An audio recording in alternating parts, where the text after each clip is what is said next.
دير دكتور، في فرق ما بين التعليم اللي انت تعلمته بالجامعة والاكاديميك ليرنينج اللي انت اخذته والتكست بوك اللي انت قريته وقضيت عمرك بينه سنوات وصارت نظارتك من سمك كعب الفنجان، وبين run a business in the medical field. في فرق ما بين your medical practice بالعيادة وبين run a business in medical field. هذا البزنس اللي هو المفروض يكون successful business. لذلك لحتى نبني هذا السكسسفul business لابد انه نحن نعمل correlation between practice كميديكال practice medical academic learning وبين running and structure of the medical business. خلينا نشوف كيف. بس قبل ما نروح، اذا ما كنت اشتركت في قناتي، انا خالد قصاب medical business coach، بيسعدني اشتراكك في هذه القناة لانه راح يفوتك كتير اشياء اذا ما اشتركت هلا. ويلا سوا.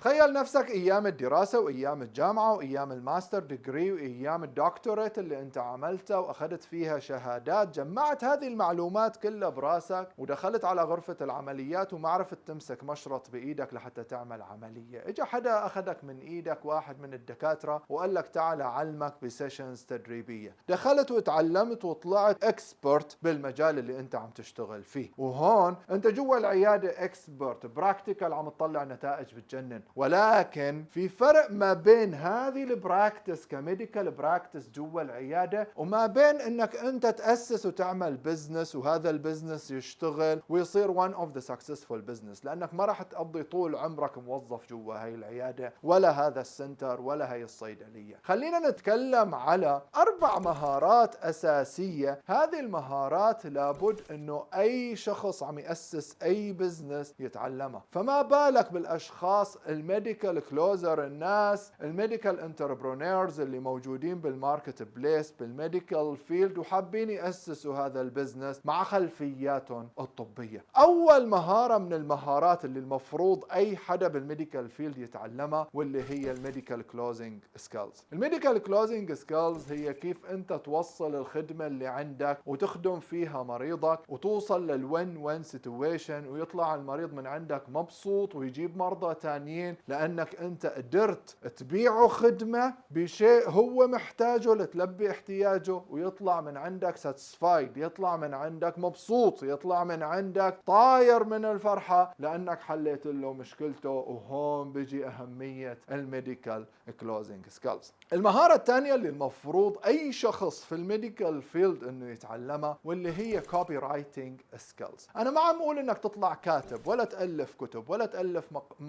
مقالات، ولكن على الأقل يكون في عندك نظرة كيف أنت تعلمت الميديكال كلوزنج لحتى تقفل مريضك بالكلام، تتعلم الكلوزنج لحتى تعمل كلوزنج لمريضك بالكتابة، باللترز اللي أنت عم تكتبها، بالإعلان اللي أنت عم تنزله، بالمحتوى والكونتنت اللي أنت عم تنشره على السوشيال ميديا، على صفحاتك بالسوشيال ميديا. وهذا الشيء اللي رح يعمل كلوزنج لمرضاك. التايتل اللي أنت بتكتبه، الديسكريبشن اللي أنت بتكتبه تحت هذا البوست اللي انت بتعمله، اليوتيوب اللي انت بتسويه، الفيديو، يور ويب سايت، اي شيء، الفلاير اللي بتطبعها لعياداتك، هذه كلها فيها كوبي رايتنج سكيلز. الكوبي رايتنج سكيلز الناس اليوم بتستهين فيها لانه بيقول لك اي كلمتين جيبهم من اي مكان يلا وكوبي بيست وحطهم. لا يا حبيبي، بالميديكال فيلد الموضوع مختلف. صدمني مرة واحد من الاشخاص اشتغلت معاهم ماركتينج ايجنسي، جينا عم نعمل اعلان على الفيسبوك على الاد مانجر، جينا للبارت اللي نكتب فيه البرايمري تكست اللي هو تكست بتكتبه تحت الاعلان، وهذا التكست بيعمل ديسكريبشن للاعلان اللي انت فيه. جيت لعنده، شو بدنا نكتب هون؟ يا ما في داعي دكتور، اي شيء بنكتب ما حدا رح يقرا. هيك في كونسبت عند الناس انه ما حدا رح يقرا الديسكريبشن اللي تحت البوست تبعك، ما حدا رح يقرا. هذا كونسبت موجود. لا بالعكس، اللي انترستد بمحتواك رح يفتح تحته يقرا، ولما بيشوفك عم تكتب بطريقه معينه في من وراها اختيار وانتقاء للكلمات بطريقة صحيحة، في وراها سكيلز متعلمة اللي كتبها، ما راح تقول وتستهين انه والله انا ما في داعي اكتب ديسكريبشن. وممكن كثير من الحملات الاعلانية مصروف عليها مبالغ بتخوف بالسوق وبالماركت وبتلاقيها بالشوارع وخربوها اصحابها بسبب تايتل غبي كاتبينه بسبب رسالة بشكل مو معروف شو بده أساسا من الإعلان. طيب أنت شو بدك من هذا الإعلان اللي عم تكب عليه فلوس ما حدا بيعرف؟ يلا بس هو إعلان وعمل كامبين وطيره يلا بالماركت وكب فلوس. إذا عندك فلوس زايدة تعال جيب لي إياهم، ما عندي مشكلة، أنا باخذ منهم وبسوي لك حملة إعلانية تبيض الوش. المهارة الثالثة اللي المفروض أي ميديكال انتربرونير بيشتغل وبدي اسس بزنس صح، واللي هي الكوتشنج. لانك انت بيوم من الايام ما راح تضل طول عمرك جوا هي العياده تشتغل بايدك، فلا بد انه تتعلم كوتشنج سكيلز. هذه المهارات اللي هي راح تعمل فيها ليدرشيب، راح تعمل فيها انسبيريشن فور يور تيم، موتيفيشن لهذا التيم انه يشتغل معك، تعملهم كوتشنج تريننج، تعملهم سكيلز لحتى they will duplicate you، لحتى they will represent you، لحتى هن يمثلوا جوا المنظومة اللي انت اسستها. مو طول عمرك انت اللي راح ترد على التليفون، وانت اللي راح تكتب مسجات الواتساب، وانت اللي راح ترد على الدي ام بالانستغرام، وانت اللي راح تقفل المرضى، وانت اللي لا يا حبيبي. الون مان شو ثبتت هذه النظرية فشلها بالماركت، وثبتت انه انت بتوصل لمرحلة بتوصل فيها بتصير داون وكل عام وانت بخير، بتخلص بطاريتك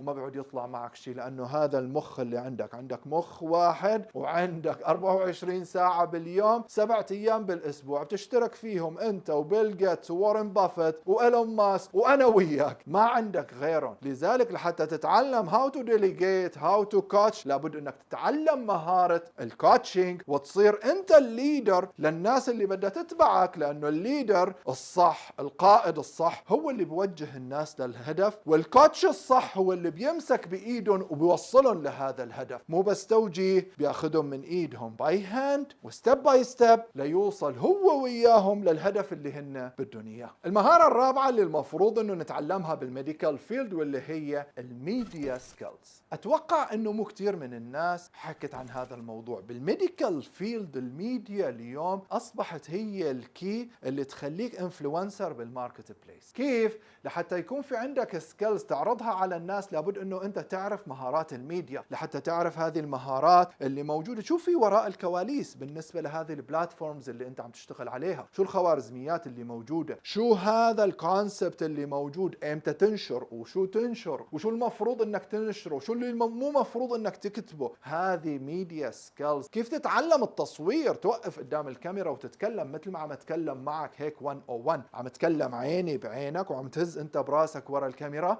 هذه مهارة بحد ذاتها بتحتاج تطوير وبتحتاج تدريب. فنحن كلياتنا مشتركين انه نحن في شركة ميديا، كلياتنا بالميديكال فيلد كانفلونسر بالماركت بليس، انت عبارة عن شركة ميديا ماشية على الارض. لابد انه هذه شركة الميديا لحتى تتعلم هذه المهارة، لحتى اذا وظفت ناس معك بالتيم، ناس تشتغل لك كامبينز، ناس تصور لك، مثل الشاب الظريف اللي معي، انا ما بعطيه مهارات لانه اساسا عنده مهارات هو، ولكن الناس اللي معك ما بيجيك على طول واحد مثل رامي يشتغل معك وما تقول له بس تحطه على تراك ويشتغل مثل ما بده هو. وهون في شيء مهم جدا، انه لحتى تعرف تقيم شيء لابد انك انت تعرف عنه. لحتى اعرف انا اقيم بالميديا الفيديو شلون بيشتغل، اخذت دورة مدتها 7 اسابيع تيوب يور اون هورن، وهذه الدورة كلفت حوالي $5000 لحتى اتعلم كيف بيشتغل اليوتيوب. شو هو اليوتيوب؟ شو هي السيكرتس اللي موجودة؟ مو يا حبيبي كبسنا الزر وعملنا ابلود وخلصت السالفة، في سيكرتس وراها. فلحتى اتعلم اعمل هذا التقييم، شو اللي بيشتغل شو اللي ما بيشتغل، شو يعني كليك ثرو ريت، شو يعني هذه المصطلحات اللي بتكلموا فيها الناس. اذا اجى حدا لعندك بالعيادة وقال لك شوية تيرمز هيك، حكى لك كلمتين انجليزي، قلت اخ هذا الزلمة فهمان، وبالنهاية النتائج ما عم تكون مرضية. ليش؟ لانه حضرتك ما عندك مهارة تعرف تقيمه اذا عم يشتغل صح ولا غلط اساسا. ومن هون بنرجع بنقول باخر هذا المقطع 4 مهارات كل واحد بالميديكال فيلد منا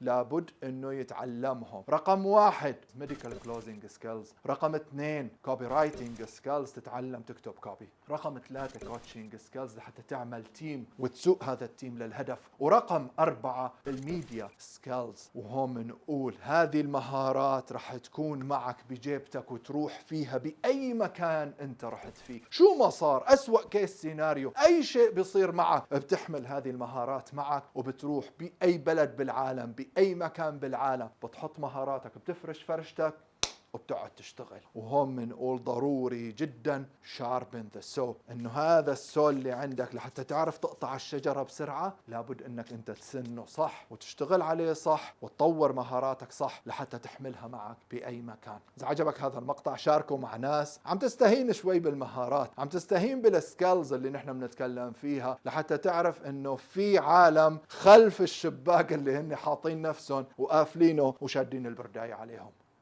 تحياتي.